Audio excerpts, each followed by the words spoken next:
नमस्कार बच्चों। पिछले ओबीएस वीडियो में हमने झांसी की रानी इस कविता के कुछ पद्य पढ़े। अब हम अगला पद्य पढ़ेंगे। पद्य है, उदित हुआ सौभाग्य मुदित महलों में उजियाली छाई, किंतु काल गति चुपके चुपके काली घटा घेर लाई। तीर चलाने वाले कर में उसे चूड़िया कब भाई, रानी विधवा हुई हाय विधि को भी नहीं दया आई। बच्चों देखो, उदित हुआ मतलब क्या? उगना, एक नया सुख लेकर एक नया दिन जो है उसका उदित हुआ है। मुदित मतलब क्या? प्रसन्न, जो महल है उनमें प्रसन्नता छाई, खुशियां छाई। किंतु काल गति चुपके चुपके काली घटा घेर लाई। काल गति मतलब क्या? समय का चक्र। और काली घटा मतलब विपत्ति।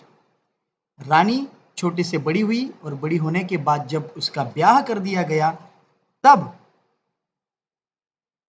ब्याह होने के बाद फिर उस पर कोई विपत्ति आ गई। तीर चलाने वाले कर में उसे चूड़िया कब भाई। और जो हाथ तीर चलाते हैं, जिन हाथों में बर्छी, कृपान, ढाल, तलवार होती है, उन हाथों में ये नई नई चूड़िया उसे कहाँ भाने वाली थी। रानी विधवा हुई है, विधि को भी नहीं दया आई। विधि मतलब भाग्य। और उसके बाद फिर गंगाधर राव नेवाड़कर, इनका देहांत हो गया और रानी विधवा हो गई। निसंतान मरे राजा जी, रानी शोक समानी थी। राजा को कोई पुत्र या पुत्री नहीं थी, निसंतान मर गए और रानी शोक में डूब गई। विधि को भी उसकी दया नहीं आई। बूंदेले हर बोलो के मुंह, हमने सुनी कहानी थी, खूब लड़ी मर्दानी वो तो झांसी वाली रानी थी। और जब खुशी के दिन आए, मौज मस्ती के दिन आए, उसी समय भाग्य ने उनके साथ ऐसा खेल खेला कि रानी को राजा छोड़कर चले गए। बच्चों देखिए, जहां पर जो रानी बचपन से ही अपने हाथों में तीर तलवार लेकर उनके साथ खेल रही है, विधि को भी यही मंजूर है कि उन्होंने राजा को भी उससे छीन लिया। आगे देखो, बूझा दीप झांसी का तब डलहौजी मन में हर्षाया, राज्य हड़प करने का उसने यह अच्छा अवसर पाया। फौरन फौजे भेज दुर्ग पर अपना झंडा फहराया, लावारिस का वारिस बनकर ब्रिटिश राज्य झांसी आया। देखो, और फिर जब उस समय राजा का देहांत हुआ, तब भारत में डलहौजी, जो उस समय का जनरल था, वो वहां पर आया, उसे खुशी हुई और फिर उसने इस राज्य को हड़प कर लिया। क्योंकि जब तक राजा थे तब तक तो वो राज्य हड़प नहीं कर सकता था, लेकिन उसके बाद उसने उस राज्य पर अपना कब्जा जमा लिया। फिर उसने सारा सैन्य उसका भेजा, फौजी मतलब सैन्य भेजा दुर्ग पर, उस किले पर, और ब्रिटिश राज्य फिर झांसी आया। जो पूरे भारतवर्ष में अपने पैर फैला रहा था, उसने झांसी में भी अपना पैर फैलाया। लावारिस, क्योंकि राजा मरने के बाद झांसी लावारिस बन चुकी थी, और फिर उस लावारिस झांसी का वारिस बनकर अंग्रेज वहां पर आया और उसने अपना राज किया। अपूर्ण रानी ने देखा झांसी हुई वीरानी थी। जो रानी अपूर्ण, अपूर्ण मतलब क्या? कि वो आधी हो चुकी थी, उनके पतिदेव उन्हें छोड़कर चले गए थे, इसलिए रानी शोक में डूबी थी, दुख था उन्हें। लेकिन जब ये सब उसने देखा तो उन्हें बहुत आश्चर्य भी हुआ।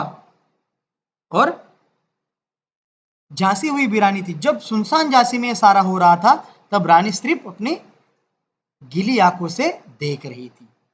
अगला देखिए, अनुनय विनय नहीं सुनता है बिकट फिरंगी की माया, व्यापारी बन दया चाहता था जब यह भारत आया। डलहौजी ने पैर पसारे अब तो पलट गई काया, राजा व नवाबों को भी उसने पैरों ठुकराया। देखो, अनुनय विनय मतलब क्या? प्रार्थना।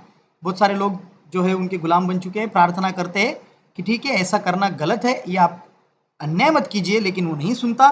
बिकट, कठिन, और माया मतलब चाल। और फिर ये जो फिरंगी लोग थे, ये जो ब्रिटिश लोग थे, ये जब भारत में आए तब इन्होंने एक व्यापारी बनकर अपना कार्य करना चाहा, लेकिन व्यापार करते करते इन्होंने हमारे ऊपर कब कब्जा जमा लिया हमें भी पता नहीं चला।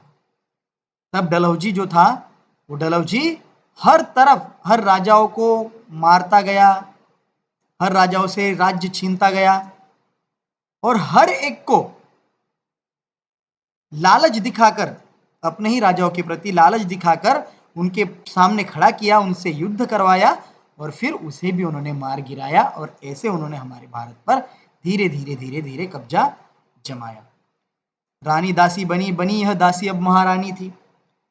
जब राजा गुजर गए तब रानी दासी बन गई थी, लेकिन उसके बाद जब उसे समझ में आया कि ये अभी बैठने का समय नहीं है, मैं इन अंग्रेजों की गुलामी नहीं सह सकती, तब लक्ष्मीबाई ने यह ठान लिया कि मैं अब इनका सामना करूंगी। और फिर रानी लक्ष्मीबाई फिर से महारानी बनी और फिर उन्होंने इन अंग्रेजों के साथ लड़ाई की, युद्ध किया, संघर्ष किया। बूंदेले हर बोलो के मुंह हमने सुनी कहानी थी, खूब लड़ी मर्दानी वो तो झांसी वाली रानी थी। फिर गंगाधर राव जी, इनके देहांत के बाद कुछ दिन शोक में बीतने के बाद जब डलहौजी ने कब्जा जमाना शुरू किया, तब रानी उठी और फिर उन्होंने फिर से हाथ में तलवार पकड़ ली। अगला देखिए, चीनी राजधानी दिल्ली की लिया लखनऊ बातों बात, कैद पेशवा था बिठुर में हुआ नागपुर का भी घात। उदयपुर तंजौर सतारा कर्नाटक की कौन बिसात, जबकि सिंध पंजाब ब्रह्म पर भी हुआ था वज्र निपात। देखो मतलब दिल्ली हर तरफ हाहाकार मचा हुआ था। डलहौजी अपने पैर हर तरफ गाड़ रहा था, हर तरफ ब्रिटिश शासन का झंडा फहराया जा रहा था। राजधानी गई, लखनऊ गया, पेशवाओं को भी उन्होंने हरा दिया, नागपुर उन्होंने छीन लिया, उदयपुर तंजौर सतारा कर्नाटक सब राज्य उनके हाथों में आ गए, सिंध पंजाब तक उनके हाथों में चला गया। और फिर ब्रह्म पर भी हुआ था अभी वज्रनिपात, मतलब क्या, भारी मुसीबत, और हर तरफ भारी मुसीबत आ रही थी और अंग्रेज अपना कब्जा जमा रहे थे। बंगाले मद्रास आदि की भी तो यही कहानी थी। बूंदेले हर बोलो के मुंह हमने सुनी कहानी थी, खूब लड़ी मर्दानी वो तो झांसी वाली रानी थी। और यही नहीं, बंगाल, मद्रास, पंजाब, इन सब का यही हाल था, हर तरफ हाहाकार मचा हुआ था। और फिर आगे देखिए, रानी रोई रनिवासों में, बेगम गम से थी बेजार, उनके गहने कपड़े बिकते थे कलकत्ते के बाजार। सरेआम नीलाम छापते थे अंग्रेजों के अखबार, नागपुर के जेवर ले लो, लखनऊ के ले लो नौलख हार। देखो, और फिर रनिवास मतलब क्या, रानी का स्थान, जहां रानी दुख व्यक्त करती है वो रनिवास। रानी रोई रनिवासों में, बेगम गम से थी बेजार, हर तरफ, बेगम भी वही रानी, तो हर तरफ गम का माहौल था, सब लोग दुखी थे, बेजार थे, दुखी थे।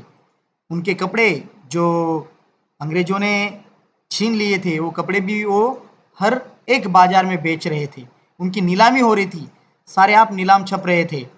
हमारे भारत में रहकर ही हमारे ही कपड़ों को, हमारे ही जेवरातों को नीलाम किया जा रहा था।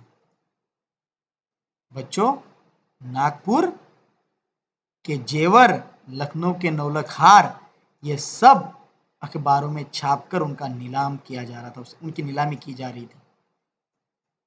यह तो पर्दे की इज्जत पर देसी के हाथ बिकानी थी, और जो इज्जत पर्दों में थी, जो रानियां कभी महल के बाहर नहीं आई थी, उन रानियों को भी इन अंग्रेजों ने उनके कपड़े, उनके हार, उनके गहने सब सब सब हमारे देश के लोगों के हाथ ही बेच दिए। बूंदेले हर बोलो के मुंह हमने सुनी कहानी थी, खूब लड़ी मर्दानी वो तो झांसी वाली रानी। बच्चों, कहने का अर्थ यही है कि हमारे लोग ही कुछ हद तक इसके भी दोषी हैं। ठीक है बच्चों, अगली कहानी हम अगले पीरियड में पढ़ेंगे। तब तक के लिए धन्यवाद।